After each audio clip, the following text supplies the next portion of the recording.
Hello viewers and welcome to the Shunned Experience channel with me, Jordan Robertson. In this video I will be dissecting the opening parts of this book, my book of Bible stories. This book was published in the late 70s by the Watchtower Bible and Tract Society, i.e. Jehovah's Witnesses, and it's important to remember at the start of this video that the intended target audience for this book is young ones or children. This is a book of true stories. They are taken from the world's greatest book, the Bible. The stories give you a history of the world from when God began to create until right up to our present day. They even tell about what God promises to do in the future. This book gives you an idea of what the Bible is all about. It tells about people of the Bible and the things they did. It also shows the grand hope of everlasting life in a paradise earth that God has given to people. There are 116 stories in the book. These are grouped in 8 parts. A page at the beginning of each part tells briefly what is found in that part. The stories appear in the order that events occurred in history. This helps you to learn when, in relation to other events, things happened in history. The stories are told in simple language. Many of you young children will be able to read them for yourselves. You parents will discover that your smaller children will delight to have these stories read to them over and over again. You will find that this book contains much of interest for young and old alike. Bible citations are given at the end of each story. You are encouraged to read these portions of the Bible on which the stories are based. Well, that's quite the introduction to any book, but especially a children's book. Examining the opening statement, this is a book of true stories. They are taken from the world's greatest book, the Bible, is an incredibly arrogant and presumptuous statement to make, especially when they have little to zero evidence to back that claim up. As I said at the outset in this video, this book's target audience is young ones or children. And we can already see here, without examining the first chapter of the book, their intent into just brainwashing and indoctrinating children with false stories, or the ability to examine these stories in closer detail, to research and validate them with evidence. It discourages the use of critical thinking skills. You are just simply told, this book is true, and it's the greatest book that man has ever written.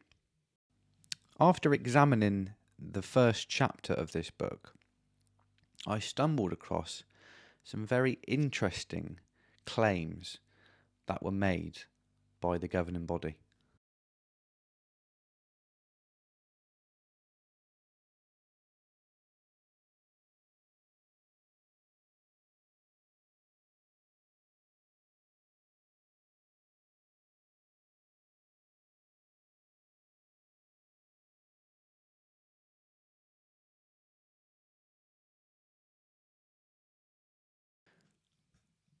What an incredible set of wild statements made here by the governing body.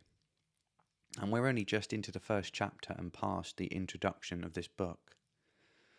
To claim that all good things we have come from God, if you're going to make the claim, as the title of this chapter, God begins to make things. If you're claiming that things or the earth and life itself were designed, that designer must also take responsibility for the bad things. Nature is cruel. In the natural world, over thousands of years, we've witnessed climate change, extinction of certain animals. We've witnessed earthquakes, hurricanes, typhoons, tsunamis. And then things we suffer in the human race, death itself, diseases such as cancer and leukemia. It's incredibly arrogant and stupid to say that only good things come from God, to insinuate life itself was designed, but then the designer itself can have a free pass and not take responsibility for the bad things that we suffer. And then after reading the statement at the bottom of the chapter,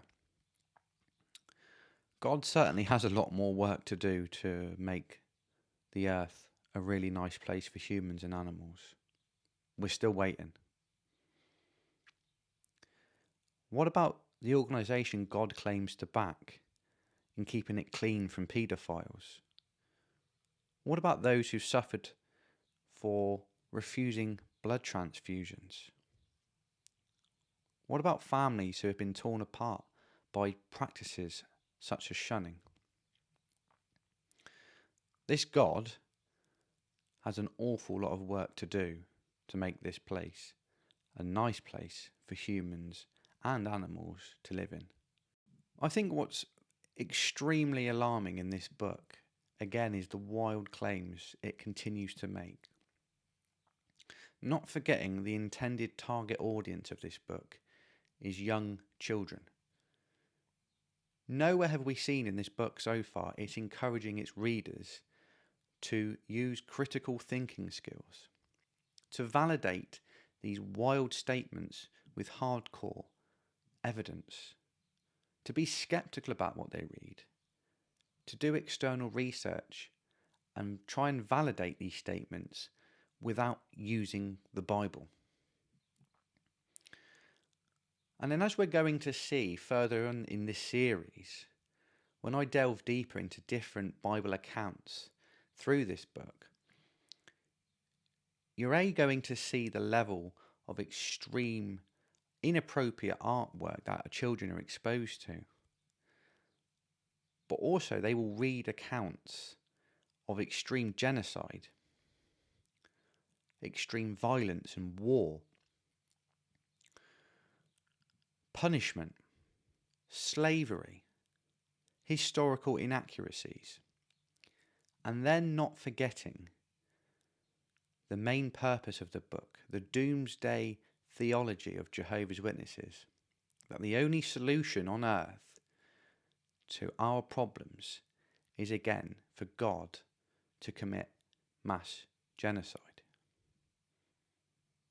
This tool is one of many tools that the governing body uses for its parents to indoctrinate its young children into this religion.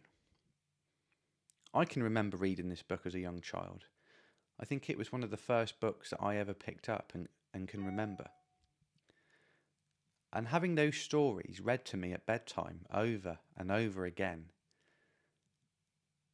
they just sit in your brain and you don't question them. You just take them as fact. And then when you do see evidence that contradicts these claims, your brain is wired to just rubbish that evidence. Going right back to the beginning of human existence, I was always taught, and Jehovah's Witnesses to this day still believe, that humans have only been on the earth for 6,000 years. But after visiting the Natural History Museum in 2017 and doing my own research to try and validate this claim, I found this piece of evidence.